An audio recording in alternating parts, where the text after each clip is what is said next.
ውድ የቤተ ግዕዝ አካዳሚ ቤተሰቦቼ እንደምን አላችሁ? እኔ ፈንታሁን ነኝ። ዛሬ የቤተ ግዕዝ አካዳሚ በግዕዝና በአማርኛ ልጀምርላችሁ መግቢያ ይዤ መጥቻለሁ። መቅድም ወይም መግቢያ ያው በመጀመሪያ ከቃሉ ወይም ከቃሉ ምን ይላል የሚለው ከዛ ከደፊኒሽኑ ወይም ከትርጉሙ እንጀምራለን ማለት ነው። ግዕዝ ማለት ምን ማለት ነው? ምንቱ ውእቱ ብሂል ግዕዝ፣ ምንቱ ውእቱ ትርጓሜሁ ለግዕዝ፣ የግዕዝ ትርጉሙ ምንድነው ማለት ነው። ቀጣይ በመቀጠል የግዕዝ ቋንቋ ምንነት፣ የግዕዝ ቋንቋ ምንነት። ግዕዝ ቋንቋ ግዕዝ የሚለው ብዙ አይነት ትርጉም አለው። የመጀመሪያው ምንድነው የሚሆነው? ግዕዝ ማለት የመጀመሪያ የነገር ስም ቋንቋ ማለት ነው። ሁለተኛው ደግሞ ግዕዝ ማለት በመካከሉ አይኑ ያለበት ከሆነ፣ በሌላ በኩል ደግሞ ባህሪ ግብር ከአንድ ቦታ ወደ ሌላ ቦታ መሄድ ማለት ይሆናል ማለት ነው።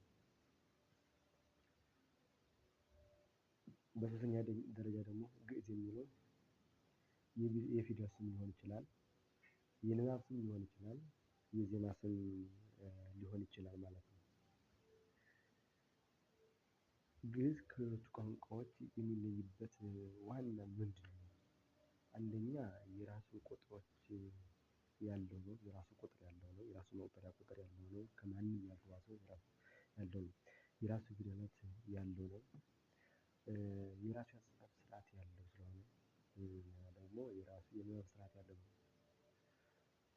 እነዚህ ከሌሎች ልዩ ያደርገዋል ማለት ነው። ሌላው በተደራጀ መልኩ ተዘጋጅቶ የተቀመጠ ነው። ይህም ማለት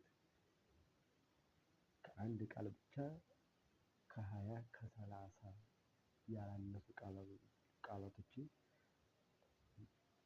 ማግኘት እንችላለን ማለት ነው። በራሱ አወጣጥ መሰረት አንድ የሚለው ግስ በመያዛችን ወይም አንድ አንቀጽ በመያዛችን ብቻ በዚያ ውስጥ ከ20 ያላነሱ ቃላቶችን መያዝ እንችላለን ማለት ነው። ይህም ደግሞ ቋንቋውን በቀላሉ እንድናጠናው ትልቅ መንገድ ይከፍትልናል ማለት ነው።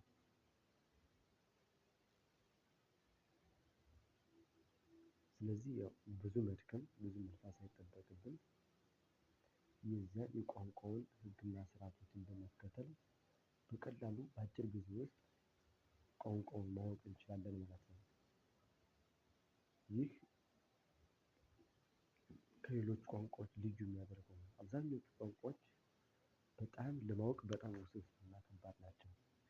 ግዕዝ ቋንቋ ግን ብዙ ነገሮች ተዘጋጅተው የተቀመጡ በመሆኑ ለማወቅ በጣም ቀላል ነው።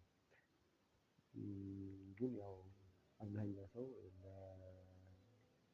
በብዙም ማህበረሰብ የማይነገር ስለሆነ ሁሉም እንደ ከባድ አድርጎ ነው የሚያየው ማለት ነው። ለዛሬው ይሄን ካልኩ ወደ ክፍል አንድ እገባለሁኝ። ክፍል አንድ የግዕዝ ቋንቋ ንባባት ምን ይመስላሉ ነው። የግዕዝ ቋንቋ አራት አይነት ንባባት አሉት።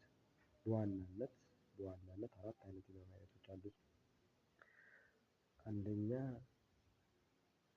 ተነሽ የሚባል ነው። ሁለተኛ ወዳቂ፣ ሶስተኛ ተጣይ፣ አራተኛ እና የመጨረሻው ሰያፍ ይባላል። ተነሽ የሚባለው የቃሉ የመጨረሻ ፊደል የመጀመሪያው ወይም ግዕዝ ከሆነ ቀና ብሎ ሲነበብ ምን ይባላል? ተነሽ ይባላል። ለምሳሌ ሆረ ብንል ረ የመጨረሻ ፊደል ናት። የቃሉ የመጨረሻ ፊደል ናት። እንዲሁም ግዕዝ ወይም የመጀመሪያ ናት። ስለዚህ ይህ ተነሽ ይባላል። ህወተ ብንል ተ የሚለው የመጨረሻ ፊደል የቃሉ የመጨረሻ ፊደል ነው። ተ ህወተ ቀና አድርገን እናነበዋለን ተነሽ ይባላል። ሁለተኛው ወዳቂ ይባላል።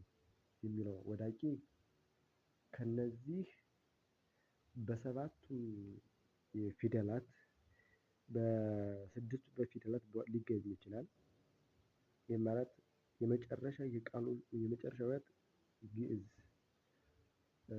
ካይ ወይም ሁለተኛ ፊደል ሶስተኛ ፊደል አራተኛ ፊደል አምስተኛ ፊደል እና ሰባተኛ ፊደል ሆኖ ዝቅ ተደርጎ ድምፁ ዝቅ ተደርጎ የሚነበብ ከሆነ ወዳቂ ይባላል። ይሄም ሞቱ፣ ህይወቱ፣ ሀገሩ እያለ ሞቶ፣ ህልፈቶ እያለ ቀስ ብሎ ዝቅ ብሎ ይነበባል ማለት ነው። እንደዚህ አይነቱ ወዳቂ ብለን እንጠራዋለን።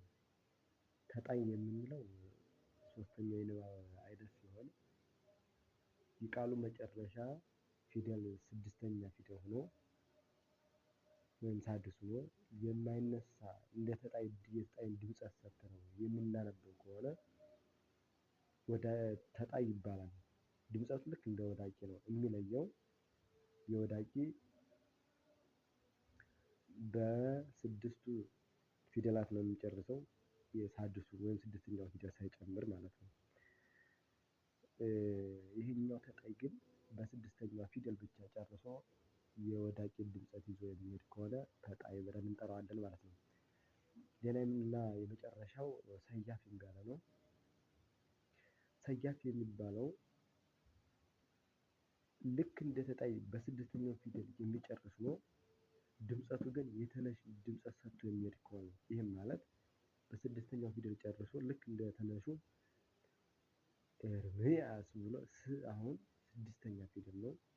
ግን የማን ድምፀት ይዞ ሄደው ተነሽ ብለን ያለፍነውን የድምፀት ይዞ ስለሄደ ሰያፍ ብለዋል። ሰያፍ ያስባለው ድምፀቷ ከተነሽ ጋር አንድ ነው። ሰያፍ ያስባለው የመጨረሻ ፊደል ስድስተኛ ሆኖ ቀና ተብሎ ስለሚነበብ ነው ከተነሽ ለየት እንዲል የተደረገው ማለት ነው። የግዕዝ ቋንቋ ንባባቶች በዋናነት እነዚህ አራት ናቸው። ስለዚህ ቋንቋውን ስንናገር በዚህ መሰረት ነው ማለት ነው። እነዚህን አራት የንባብ ዘዴዎች ተከትለን ነው የምንሄደው ማለት ነው። ለዛሬው ከዚህ ይበቃናል። ለቀጣይ ይህን የግዕዙን ዋና ክፍሎች እንጀምራለን ማለት ነው። ሀሳብ ኮሜንት ካላችሁ በውስጥ መስመር ጻፉልኝ። ፎሎው ሼር ኮፒ አድርጉልኝ። ሰላም ሁኑ። ሰላማችሁ ይብዛ።